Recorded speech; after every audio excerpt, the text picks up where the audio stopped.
Olá, você está no canal de Leituras da Thelma.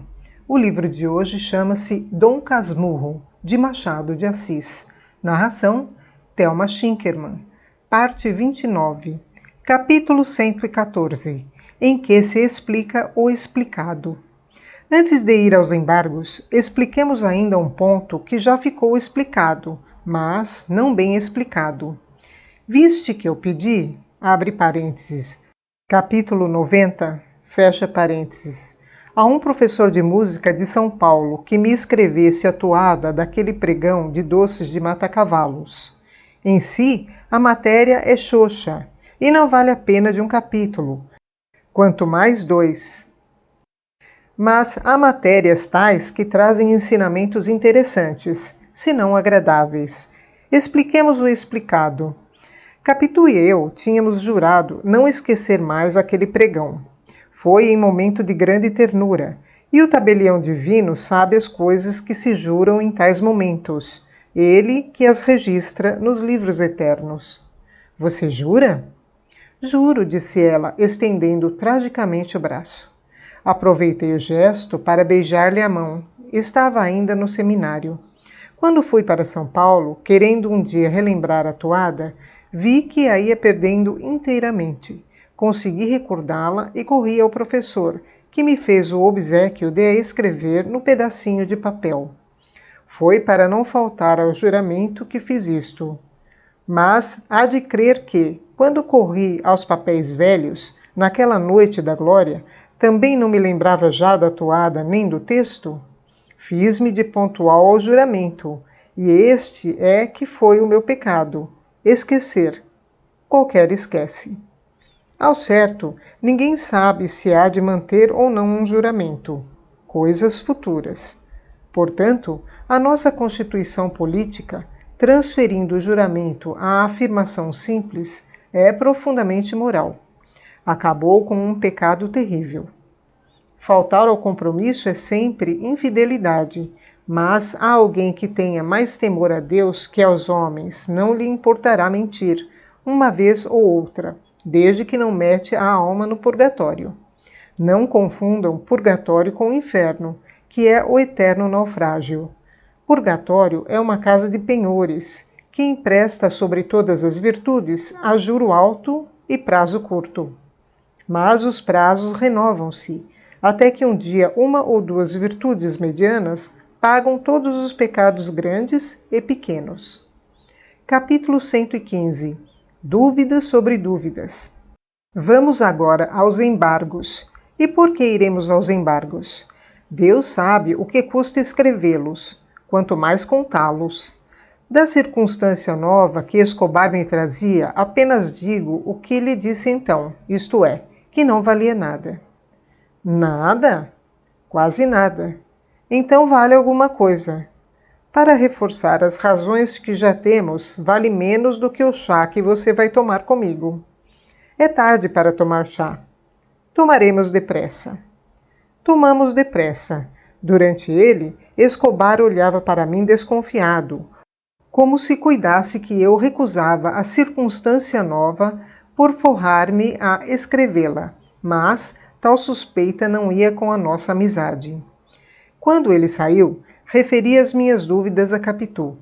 Ela as desfez com a arte fina que possuía, um jeito, uma graça toda sua, capaz de dissipar as mesmas tristezas de Olímpio. Seria o negócio dos embargos, concluiu, e ele que veio até aqui a esta hora é que está impressionado com a demanda. Tens razão. Palavra puxa palavra, falei de outras dúvidas.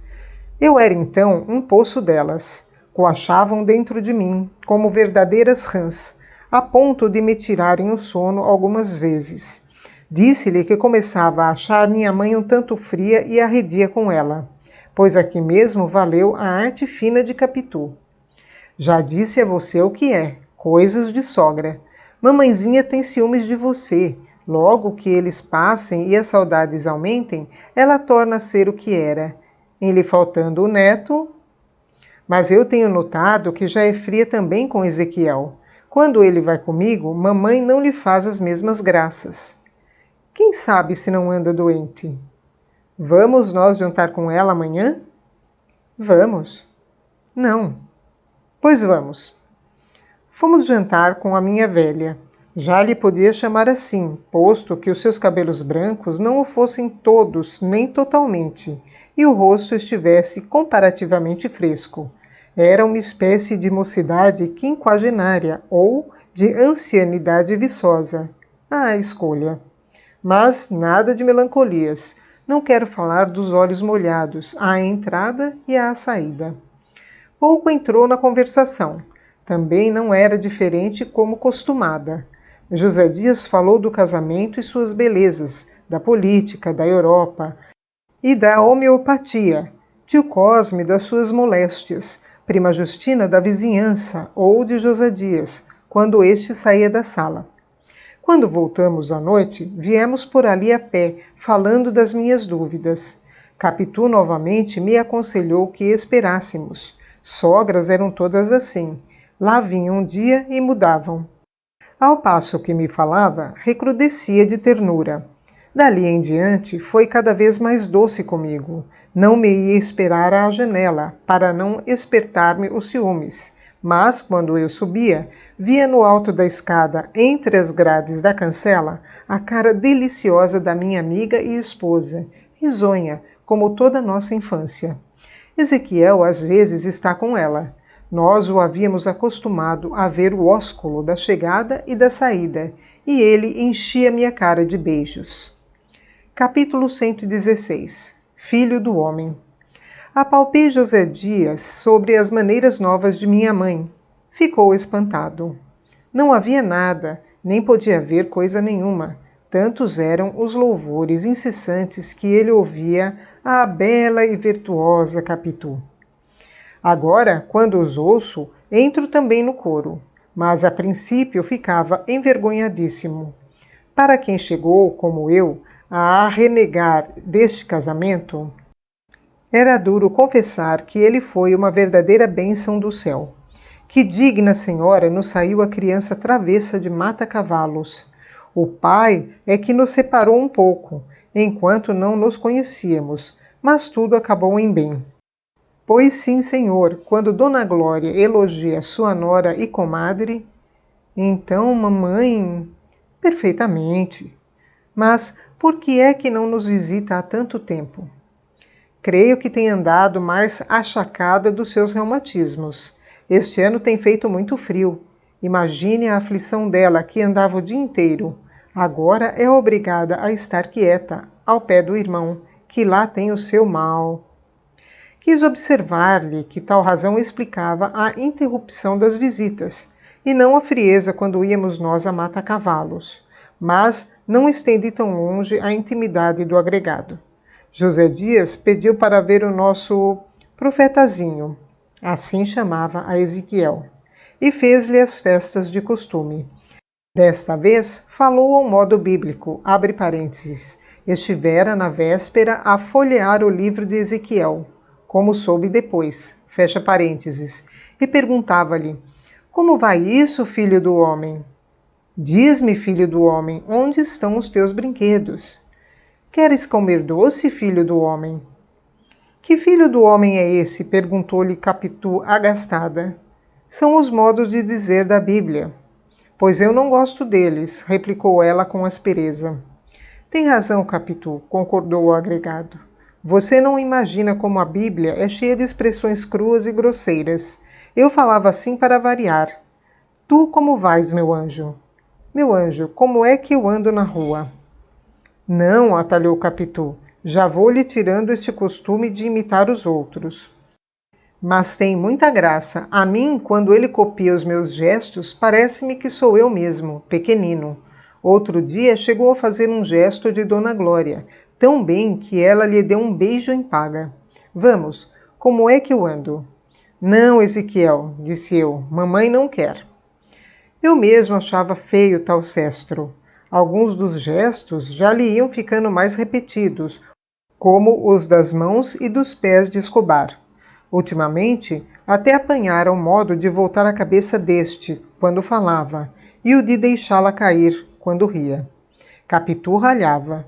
Mas o menino era travesso, como o diabo. Apenas começamos a falar de outra coisa, saltou ao meio da sala, dizendo a José Dias: "O senhor anda assim." Não podemos deixar de rir, eu mais que ninguém. A primeira pessoa que fechou a cara, que o repreendeu e chamou a si, foi Capitu. "Não quero isso, ouviu?" Capítulo 117. Amigos próximos. Já então Escobar deixara Andaraí e comprara uma casa no Flamengo. Casa que ainda ali vi há dias, quando me deu na gana experimentar se as sensações antigas estavam mortas ou dormiam só. Não posso dizê-lo bem, porque os sonos, quando são pesados, confundem vivos e defuntos, a não ser a respiração. Eu respirava um pouco, mas pode ser que fosse do mar, meio agitado. Enfim, passei, acendi um charuto e dei por mim no catete. Quando subido pela Rua da Princesa, uma rua antiga, ruas antigas, casas antigas, pernas antigas, todos nós éramos antigos, e não é preciso dizer que no mau sentido, no sentido do velho e acabado. Velha é a casa, mas não lhe alteraram nada. Não sei até se ainda tem o mesmo número. Não digo que número é para não irem indagar e cavar a história. Não é que Escobar ainda lá more, nem sequer viva. Morreu pouco depois, por um modo que hei de contar. Enquanto viveu, uma vez que estávamos tão próximos, tínhamos, por assim dizer, uma só casa. Eu vivia na dele e ele na minha. E o pedaço de praia entre a Glória e o Flamengo era como um caminho de uso próprio e particular. Fazia-me pensar nas duas casas de mata-cavalos, com o seu muro de permeio. Um historiador da nossa língua, creio que João de Barros, põe na boca de um rei bárbaro algumas palavras mansas, quando os portugueses lhe propunham estabelecer ali ao pé uma fortaleza. Dizia o rei que os bons amigos deviam ficar longe uns dos outros, não perto, para se não zangarem como as águas do mar que batiam furiosas no rochedo que eles viam ali. Que a sombra do escritor me perdoe, se eu duvido que o rei dissesse tal palavra, nem que ela seja verdadeira. Provavelmente foi o mesmo escritor que a inventou para adornar o texto, e não fez mal, porque é bonita. Realmente é bonita. Eu creio que o mar então batia na pedra, como é seu costume, desde Ulisses e antes. Agora que a comparação seja verdadeira, é que não. Seguramente há inimigos contíguos, mas também há amigos de perto e do peito. E o escritor esquecia, abre parênteses, salvo se ainda não era do seu tempo, fecha parênteses, esquecia o adágio, longe dos olhos, longe do coração. Nós não podíamos ter os corações agora mais perto. As nossas mulheres viviam na casa uma da outra. Nós passávamos as noites cá ou lá conversando, jogando ou mirando o mar. Os dois pequenos passavam dias, ora no Flamengo, ora na Glória. Como eu observasse que podia acontecer com eles o que se dera entre mim e Capitu, acharam todos que sim, e Sancha acrescentou que até já se iam parecendo. Eu expliquei. Não, é porque Ezequiel imita os gestos dos outros. Escobar concordou comigo e insinuou que alguma vez as crianças que se frequentam muito acabam parecendo-se umas com as outras. Opinei de cabeça, como me sucedia nas matérias que eu não sabia bem nem mal. Tudo podia ser. O certo é que eles se queriam muito e podiam acabar casados, mas não acabaram casados.